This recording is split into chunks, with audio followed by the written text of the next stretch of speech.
Chapitre 14 de la deuxième partie. La régression des castes. Si nous voulons dégager à présent une vue d'ensemble, nous trouverons dans ce qui précède tous les éléments nécessaires à la formulation d'une loi générale objective concernant la chute dont nous avons indiqué successivement les moments les plus caractéristiques. C'est la loi de la régression des castes.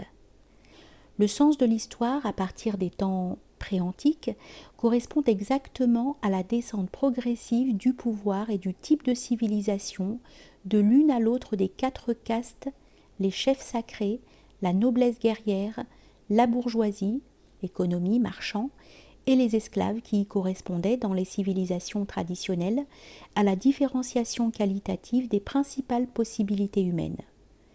Par rapport à ce mouvement général, tout ce qui concerne les conflits entre les peuples, la vie des nations et les autres contingences historiques ne présente qu'un caractère secondaire et épisodique. Nous avons constaté tout d'abord le déclin de l'ère de la première caste. Les représentants de la royauté divine, les chefs qui réunissent en eux d'une façon absolue les deux pouvoirs sous le signe de ce que nous avons appelé la virilité spirituelle et la souveraineté olympienne, appartiennent en Occident à un passé lointain, presque mythique. Nous avons suivi, à travers l'altération progressive de la lumière du Nord, le développement du processus de décadence, et vu dans l'idéal gibelin du Saint-Empire romain comme l'ultime écho de la plus haute tradition. Le sommet disparu, l'autorité passa immédiatement au niveau inférieur, à la caste des guerriers. Au premier plan se trouvent désormais des monarques, qui sont simplement des chefs militaires, des maîtres de la justice temporelle, et finalement des souverains politiques absolus.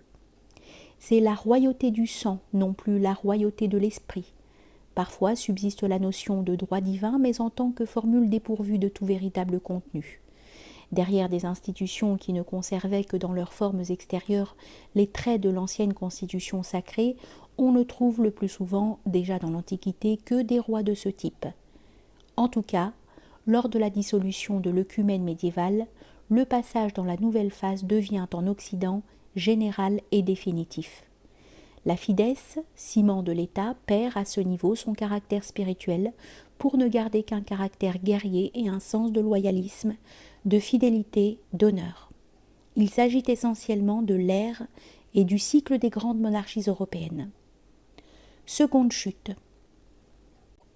Même les aristocraties déclinent, les monarchies vacillent, à travers les révolutions et les constitutions quand elles ne sont pas supplantées par des régimes de types différents, république, fédération, elles ne sont plus que de vaines survivances, soumises à la volonté de la nation et à la règle selon laquelle le roi règne mais ne gouverne pas. Dans les démocraties parlementaires, républicaines ou nationales, la constitution des oligarchies capitalistes exprime alors le passage du pouvoir de la seconde caste à l'équivalent moderne de la troisième. Le pouvoir passe du guerrier au marchand. Les rois du charbon, du fer, du pétrole prennent finalement la place des rois du sang et de l'esprit. L'Antiquité aussi avait parfois connu sporadiquement ce phénomène. À Rome et en Grèce, l'aristocratie du sens a souvent forcé l'appareil hiérarchique en accédant à des charges nobiliaires, en minant les lois sacrées et les institutions traditionnelles, en pénétrant dans l'armée et jusque dans le sacerdoce ou le consulat. Plus tard, on a vu la révolte des communes et l'apparition, sous des formes diverses, d'une puissance commerciale. La proclamation solennelle des droits du tiers-État en France constitua l'étape décisive à laquelle succédèrent les diverses variétés de la révolution bourgeoise, c'est-à-dire précisément de la troisième caste, à laquelle les idéologies libérales et démocratiques servirent d'instrument. Parallèlement, la théorie du contrat social est caractéristique de cette ère. On ne trouve même plus à présent comme lien social une fides de type guerrier, des rapports de fidélité et d'honneur. Le lien social revêt un caractère utilitaire et économique. C'est un accord fondé sur la convenance et l'intérêt matériel, le seul qu'un marchand puisse concevoir. L'or sert d'intermédiaire, et celui qui s'en empare essaie le multiplier. Capitalisme, finance, trust, industrie contrôle virtuellement derrière la façade démocratique le pouvoir politique et les instruments servent à former l'opinion publique. L'aristocratie cède la place à la plutocratie, le guerrier au banquier et à l'industriel. L'économie triomphe sur toute la ligne. Le trafic de l'argent et l'agiotage, jadis confinés au ghetto, envahit toute la nouvelle civilisation. Selon l'expression de Sombart, dans La terre promise du puritanisme protestant, avec l'américanisme et le capitalisme, ne vit que de l'esprit hébraïque distillé. Et il est naturel, compte tenu de cette parenté, que les représentants modernes de l'hébraïsme sécularisé aient vu s'ouvrir devant eux, durant cette phase, les voies de la conquête du monde. Le passage suivant de Karl Marx est à cet égard caractéristique. Nous citons : quel est le principe mondain de l'hébraïsme ? L'exigence pratique, l'avantage personnel. Quel est son dieu terrestre ? L'argent. L'hébreu s'est émancipé d'une manière hébraïque, non seulement parce qu'il s'est approprié la puissance de l'argent, mais aussi parce que grâce à lui, l'argent est devenu une puissance mondiale et que l'esprit pratique hébraïque est devenu l'esprit pratique des peuples chrétiens. Les Hébreux se sont émancipés dans la mesure où les chrétiens sont devenus des Hébreux. Le Dieu des Hébreux s'est mondanisé et est devenu le Dieu de la terre. Le change est le vrai Dieu des Hébreux. Fin de citation. En réalité, la codification religieuse du trafic de l'or comme du prêt à intérêt propre aux Hébreux peut être considérée comme la base même de l'acceptation et du développement aberrant dans le monde moderne de tout ce qui est banque, finance, économie pure, phénomène comparable à l'envahissement d'un véritable cancer.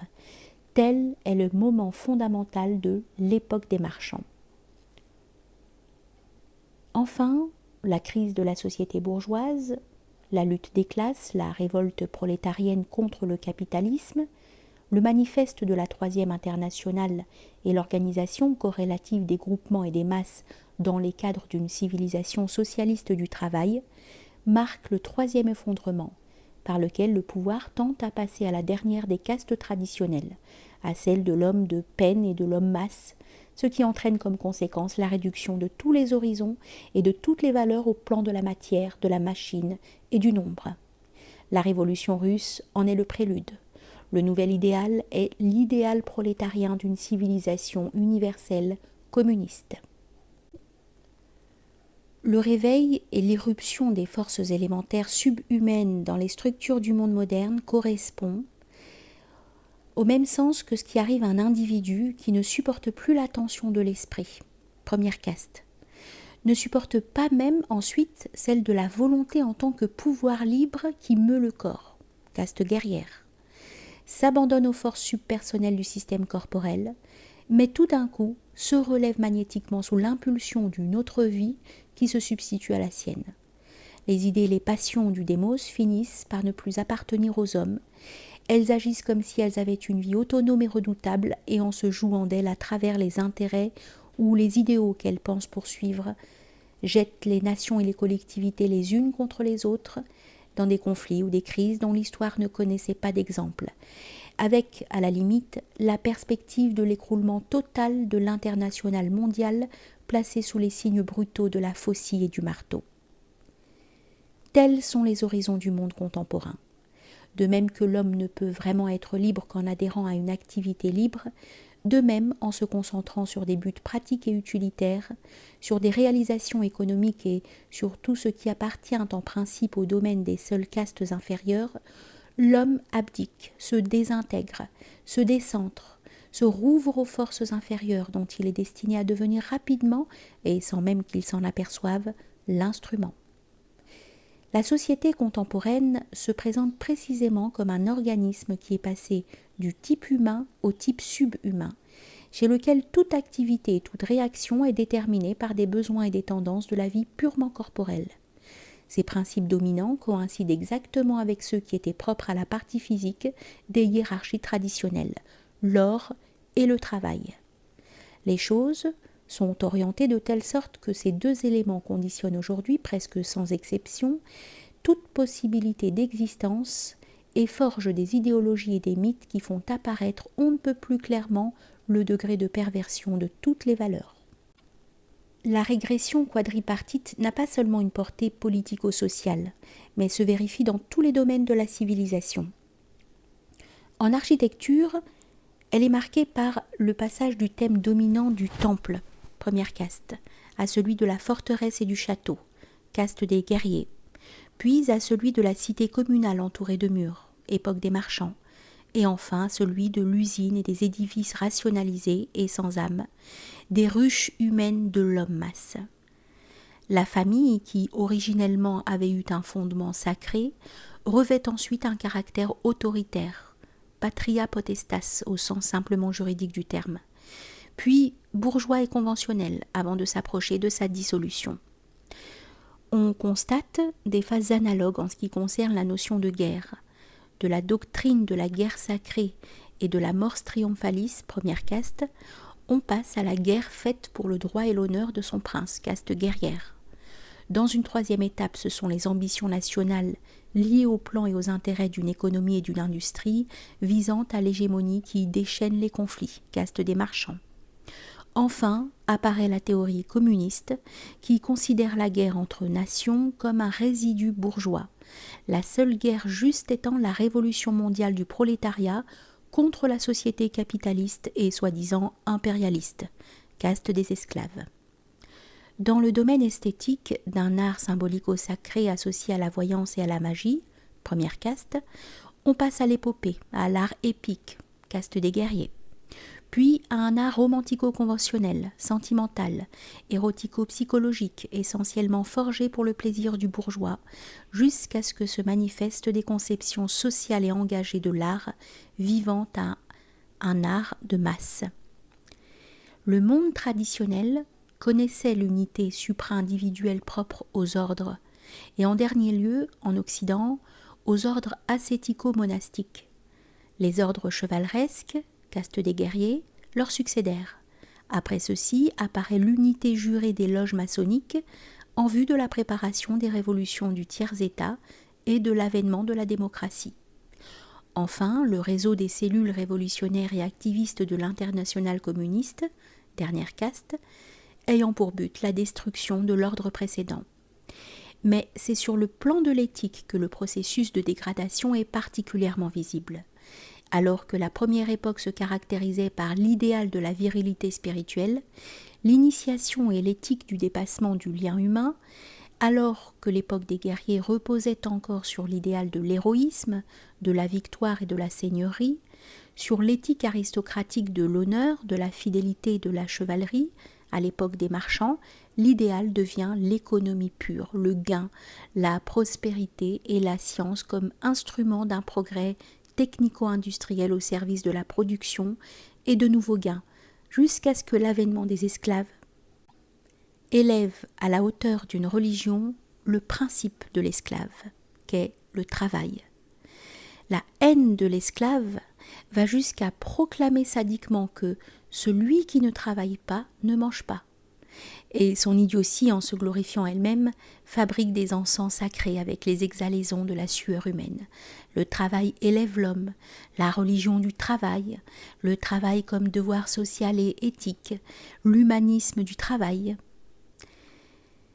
Nous avons déjà vu que le monde antique dédaigna le travail parce qu'il connaissait l'action. L'opposition entre l'action et le travail, en tant qu'opposition entre le pôle spirituel pur et libre et le pôle matériel impur et pesant des possibilités humaines, était à la base de ce mépris. C'est la perte du sens de cette opposition, la réduction bestiale du premier terme au second, qui caractérise au contraire les derniers âges. Et alors qu'anciennement, par une transfiguration intérieure due à sa pureté et à sa valeur d'offrande orientée vers le haut, tout travail pouvait se racheter jusqu'à devenir un symbole d'action, en sens inverse. À l'époque des esclaves, tout reste d'action tend à se dégrader en travail. Le degré de décadence de la morale moderne plébéo-matérielle par rapport à l'ancienne éthique aristocratico-sacrée est illustré par ce passage du plan de l'action à celui du travail. Les hommes supérieurs, même à une époque relativement récente, agissaient ou dirigeaient des actions. L'homme moderne travaille. La différence aujourd'hui n'existe qu'entre les divers genres de travail.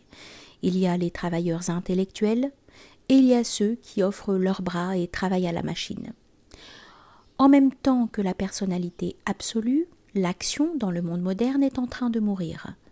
De plus, alors que l'Antiquité considérait comme particulièrement méprisable parmi les arts rétribués ceux qui étaient au service du plaisir, c'est là, au fond, le genre de travail le plus considéré aujourd'hui du savant, du technicien, de l'homme politique, du système rationalisé de l'organisation productive.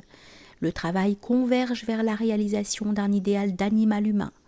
Une vie plus aisée, plus agréable, plus sûre, le maximum de bien-être et le maximum de confort physique. Dans l'ère bourgeoise, même l'engeance des artistes et des créateurs s'identifie pratiquement à cette classe qui est au service du plaisir et des distractions d'une certaine couche sociale, à cette classe de serviteurs de luxe qui lui correspondit chez le patriciat romain ou chez les seigneurs féodaux du Moyen-Âge. Si les thèmes propres à cette dégradation trouvent sur le plan social et dans la vie courante leurs expressions les plus caractéristiques, il ne manque pas d'apparaître aussi sur le plan idéal et spéculatif. Pendant la période de l'humanisme, le thème antitraditionnel et plébéien s'annonce déjà dans les vues d'un Giordano Bruno qui, en intervertissant les valeurs, exalte d'une façon masochiste et particulièrement béotienne, par rapport à l'âge d'or dont il ne sait rien, l'âge humain de la fatigue et du travail. Il appelle donc divine la brutale poussée du besoin, parce qu'elle crée des arts et des inventions toujours plus merveilleux, éloigne toujours plus de cet âge d'or, considéré comme un âge animalesque et oisif, et rapproche les hommes de la divinité. On trouve là comme une anticipation de ces idéologies liées d'une façon très significative à la Révolution française, qui considère précisément le travail comme la clé du mythe social, et évoqueront de nouveau le thème messianique en termes de travail et de machinisme, en glorifiant le progrès et le triomphe sur l'obscurantisme. Voici d'ailleurs que l'homme moderne, consciemment ou inconsciemment, commence à étendre à l'univers et à projeter sur un plan idéal les expériences faites dans l'usine, et dont le travail productif est l'âme. Bergson, le philosophe de l'élan vital, est aussi celui qui a indiqué l'analogie entre l'activité technique fabricatrice, reposant sur un principe purement utilitaire, et les procédés de l'intelligence elle-même, telle qu'un moderne peut la concevoir. D'autre part, le ridicule ayant été jeté à pleine main sur l'ancien idéal inerte de la connaissance contemplative, tout l'effort de la philosophie moderne de la connaissance, dans ses courants les plus vivants, tend à ramener la connaissance au travail productif. Connaître, c'est faire. On connaît vraiment ce que l'on fait. Verum et factum convertuntur.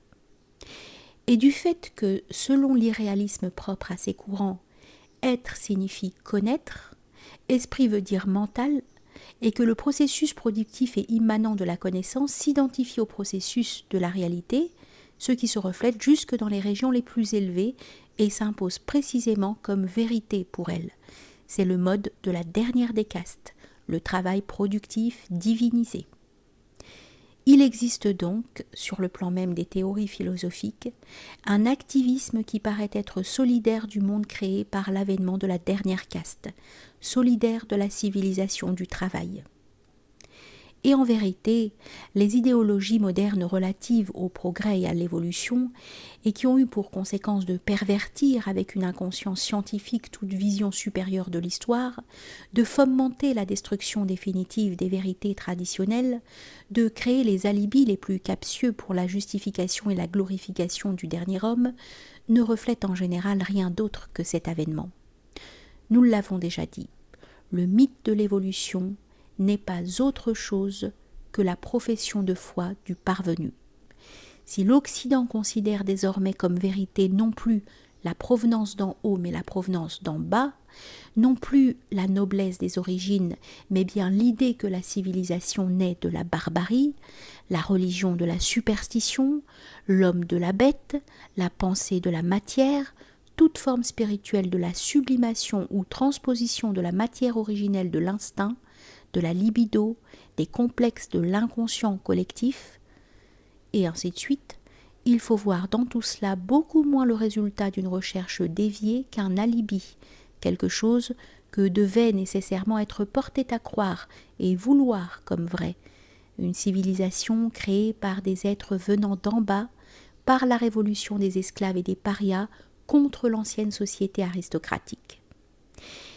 Et il n'existe pas de domaine où, sous une forme ou sous une autre, le mythe évolutionniste ne se soit insinué d'une façon destructrice au point de renverser toute valeur, d'empêcher toute vérité de poindre, d'élaborer et de consolider dans toutes ses parties presque comme dans un cercle magique sans issue, le système du monde propre à une humanité déconsacrée et prévaricatrice. L'historicisme, complice du prétendu idéalisme post-hégélien, arrive à voir l'être de l'esprit absolu dans son se faire lui-même, dans son autochtise. Il n'est plus l'être qui est, qui domine, qui se possède lui-même. Le modèle métaphysique devient le self-made man. Distinguer la chute qui se produit le long des chemins de l'or, époque des marchands, de celle qui se produit le long des chemins du travail, époque des esclaves, n'est pas facile car toutes deux sont unies par des rapports d'interdépendance. En effet, de même que de nos jours, on ne trouve plus répugnant, absurde et contre nature de considérer le travail comme un devoir universel, on ne trouve pas davantage répugnant, mais au contraire tout à fait naturel, d'être payé. Mais l'argent, qui ne brûle plus aucune main, a créé le lien invisible d'un esclavage beaucoup plus dur et abject que celui que justifiait et maintenait dans l'Antiquité au moins la haute stature des seigneurs et des conquérants. Toute forme d'action tendant à devenir une forme de travail, il s'y associe toujours une récompense. Et alors que dans les sociétés modernes, l'action assimilée au travail se mesure à son rendement et l'homme à son succès pratique et à ses gains, alors que Calvin a servi, comme on l'a dit, d'entremetteur pour que le lucre et la richesse s'entourent presque de l'auréole mystique d'une élection divine attestée, le spectre de la faim et du chômage pèse sur les nouveaux esclaves comme une menace plus terrible encore que celle du fouet antique. Il est possible en tout cas de distinguer approximativement une phase dans laquelle la volonté de gain des individus qui centralisent la richesse et donc le pouvoir constitue le thème central, phase qui correspond à l'avènement de la troisième caste, et une phase ultérieure en formation caractérisée par une économie devenue indépendante, collective ou socialistiquement étatisée, avènement de la dernière caste.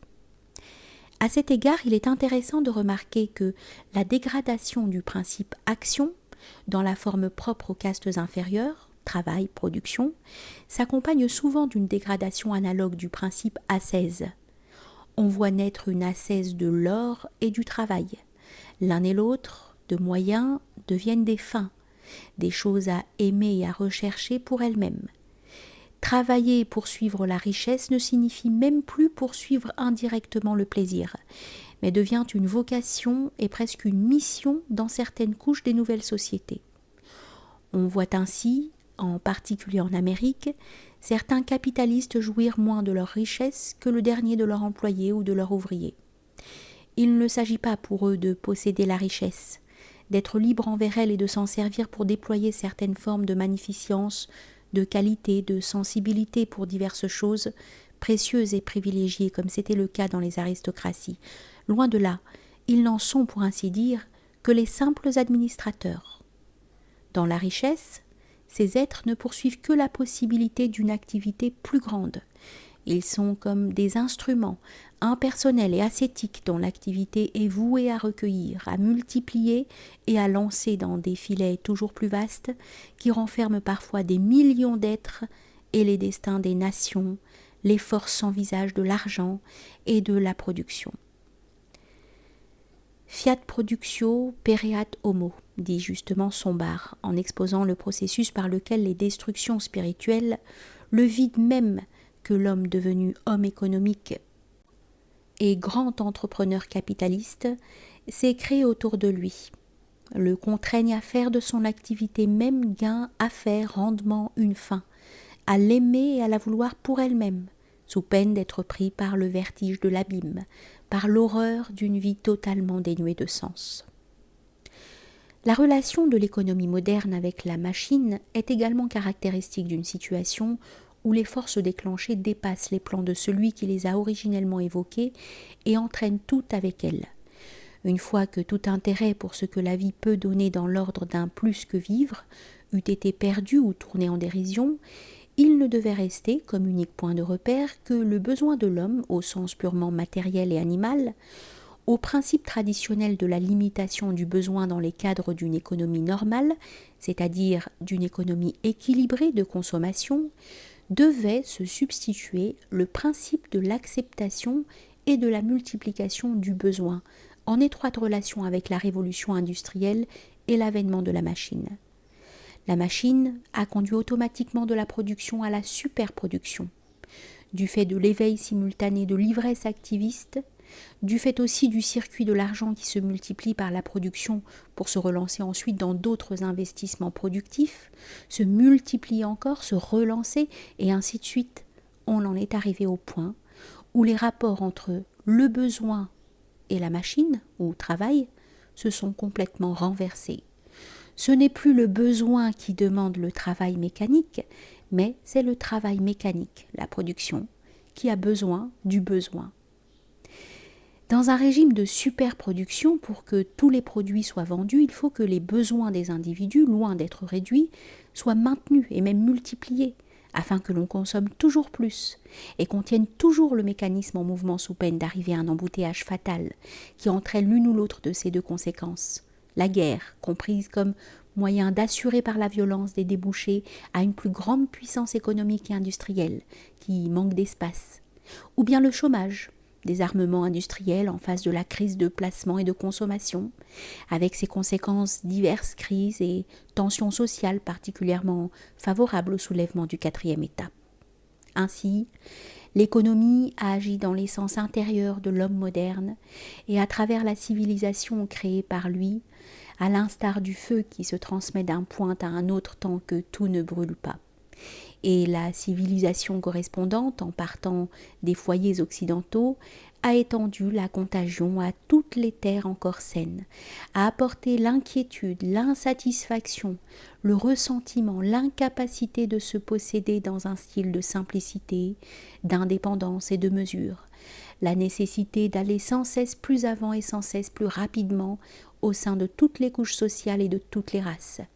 Elle a poussé l'homme toujours plus loin, lui a imposé la nécessité d'un nombre toujours plus grand de choses, l'a donc rendu toujours plus insuffisant et toujours plus impuissant.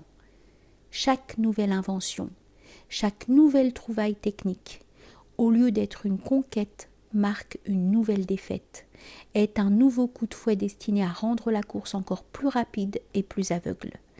C'est ainsi que les différentes voies convergent. La civilisation mécanique, l'économie souveraine, la civilisation de la production coïncide avec l'exaltation du devenir et du progrès, de l'élan vital illimité. En bref, avec la manifestation du démonique dans le monde moderne.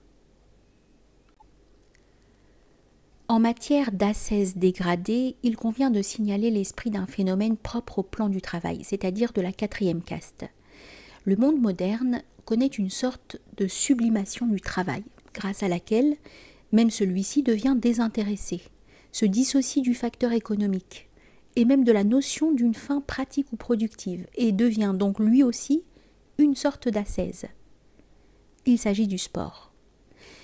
Le sport est une façon de travailler où l'objet et le but productif ne comptent plus, qui est donc voulu pour lui-même en tant que simple activité.